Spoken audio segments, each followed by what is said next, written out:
Thank you for inviting me. The moment, whatever the presentation we had gone through, only two sentences came into my mind. The first thing was looking at the mangrove plant. I'm saying that it looks so beautiful. Whatever you have shown, the kind of visuals, I felt what a success story. All of you must felt like how parents could see the kids are growing. And I felt I could see that lot of joy in your eyes when you are showing that particular, how it has been restored. And I could see the growth of a child from the parents' eye. That's how I could see the happiness from your eyes when you are showing those visuals. And I truly felt, I wish I could be a part of that, that your success story. But nevertheless, thank you for still being a part of it. So I'd like to speak from my heart today. So I'm a great lover for environment. And that's the reason why I have taken the Forest and Environment Department on purpose. Because as long as we hold this position, I want to give my best personally for whatever the requirements are there for particular this Environment and Forest Department. And I'm deeply committed for that. First of all, I'd like to congratulate and acknowledge Honorable Prime Minister Modi's contribution to bring this MISTI program and mangrove initiative in shoreline habitat in tangible income. And almost 1,400 hectares had been the planning to save through this program, and which is this Mangrove Alliance for Climate Change is truly commendable. And I felt bad regarding, first of all, regarding mangrove in last government, what they had destroyed around 110 acres, which was under revenue department. I think they had given it for housing, but very few people know the importance of mangrove. Anantaram Garu said, it is the first line of defense. If any natural calamities come, it's the first line of defense, and it cannot be replaced by anything else. Through this occasion, I think we will make sure that it will reach out to as many people as we can, and definitely I believe it will reach out to a few crores of people from today. And people are willing to walk that extra mile to protect environment, and I could see a lot of commitment in the next generation, and we will definitely will make it a part of it. When I had a meeting with Australian High Commission, so quite interestingly, the topic came about mangroves. The Australian High Commission was sharing certain information about how they use drones to do this kind of work. And I'll also extend the invitation to you, to Honorable Chief Conservator of Forest, Sri Chiranjeevi Garu. They have invited me to come to Australia.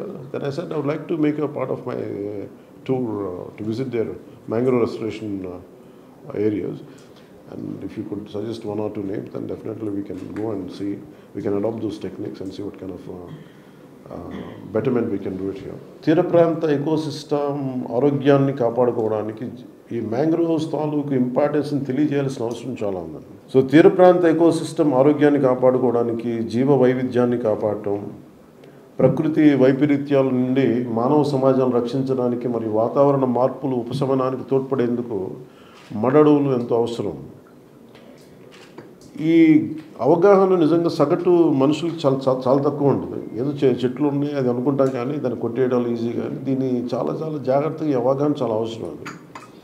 So ఈ linking ecosystems, ఈ మడడువులు terrestrial మరియు ocean ఎకోసిస్టమ్స్ని కలిసే చోటకి వస్తాయి. కాబట్టి పరిసరాల మీద జాతులు కదలిక కానీ మరియు పరస్పర చర్యను ఇవి సులభతరం చేస్తాయి. ఇందాక చిరంజీవి చౌదరి గారు చెప్పినట్టుగా ద గ్రేటెస్ట్ డేంజర్ దీనికి ఏంటంటే, ఒకటి వ్యవసాయం, రెండు ఆక్వాకల్చర్ మరియు అర్బన్ డెవలప్మెంట్. మనం ఇంకో చోట డెవలప్మెంట్ చేసుకోవచ్చు, ఇంకో చోట ఆక్వాకల్చర్ చేసుకోవచ్చు, కానీ ఇది మన అనంతరామ్ గారు చెప్పినట్టు గాడ్ గివెన్, ఇది ప్రకృతి తాలూకు వరం. ఇది తిరిగి ఒకసారి విధ్వంసం చేస్తే ఇది తిరిగి తెచ్చుకోవడానికి ఎన్ని దశాబ్దాలు, ఒక శతాబ్దం పడద్దో తెలియదు. And this is first line of defence. ఏదైనా మనకి సునామీలు వచ్చినా, తుఫాన్లు వచ్చినా ఇది ఆపేది ఇది.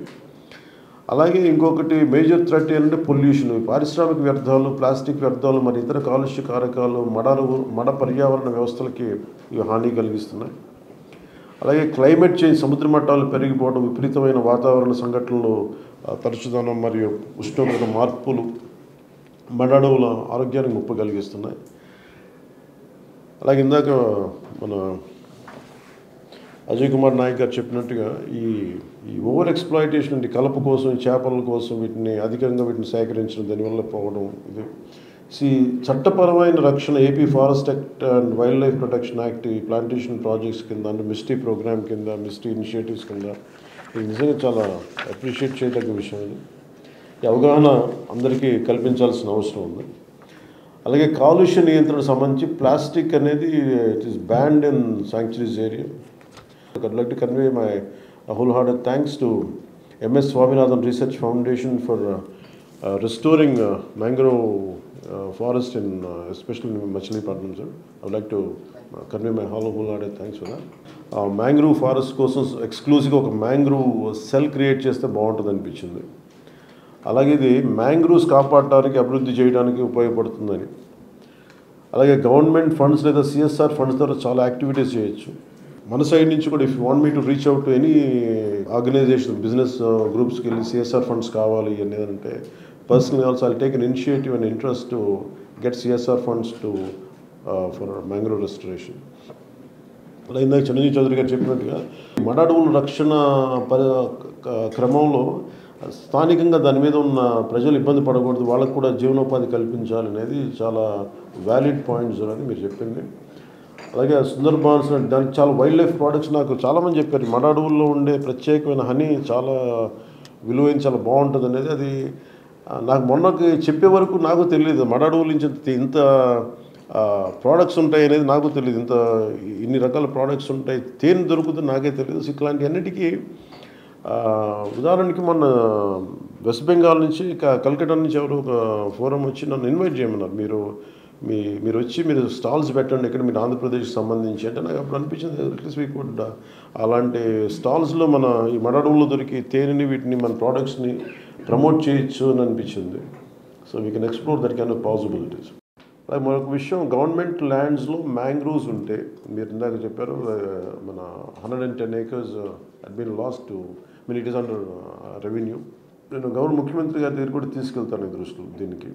We'll make sure that will come under forest department. We'll make sure it is protected. ఇది ఎందుకంటే ఇది మన ఫస్ట్ లైన్ ఆఫ్ డిఫెన్స్ కాబట్టి దీన్ని అసలు ఏమాత్రం ఆలస్యం చేయకుండా మటుకు దీన్ని how do we bring it in to our fold will make sure and will take it forward. And only thing is మీరు దాని మీద ఎలా చేయాలని మీరు ఒక రిపోర్ట్ కనుక ఇస్తే దాన్ని will take it to the cabinet also. ఇలాంటి మ్యాంగ్రోవ్స్ ఉంటే ఆ ఏరియాస్ని కూడా అడవులుగా డిక్లేర్ చేసి ఫారెస్ట్ అంటే దాన్ని మ్యాంగ్రోవ్ సెల్కు హ్యాండ్ ఓవర్ చేసేది ఆ డైరెక్షన్లో కూడా మీరు ఎక్స్ప్లోర్ చేస్తారని నేను ఆశిస్తా ఉన్నాను. ప్రసార మాధ్యమాలను కూడా ముఖ్యంగా ఈ టీవీ ఛానల్స్ మాధ్యమాలను కూడా నేను ఈ సందర్భంగా నేను అప్పీల్ చేస్తూ ఉన్నాను. ఈ మడ అడవులు రక్షణ చాలా చాలా అవసరం. దాంట్లో మీ టీవీ ప్రోగ్రామ్స్లో వీటి రక్షణ ఎందుకు ఫస్ట్ లైన్ ఆఫ్ డిఫెన్స్ ఎందుకు అంత అవసరం తీర ప్రాంతాలకు అనేది మీరు కూడా వీటి మీద ప్రోగ్రామ్స్ చేసి ప్రజలందరినీ దీన్ని ఎడ్యుకేట్ చేయాల్సిన అవసరం ఉందనేది మీకు ఈ సందర్భంగా తెలియజేసుకున్నాను. అలాగే ఇండిపెండెంట్ యూట్యూబర్స్ కూడా ఈ మడ అడవుల తాలూకు ప్రాశస్త్యం వీటన్నిటిని కూడా ఎక్కువ మందికి తెలియజేసి దీని తాలూకు ఆవశ్యకత అందరికీ తెలియజేయాలని నేను ఈ సందర్భంగా కోరుకుంటూ my wholehearted thanks to one more time Ajay Kumar Nayak garu and Sri Anandaram garu, Sri Chiranjeevi Chaudhary garu and all the senior officials from Forest Department and Environment Department. Thank you a lot, sir. Thank you for making me a part of this. Thank you.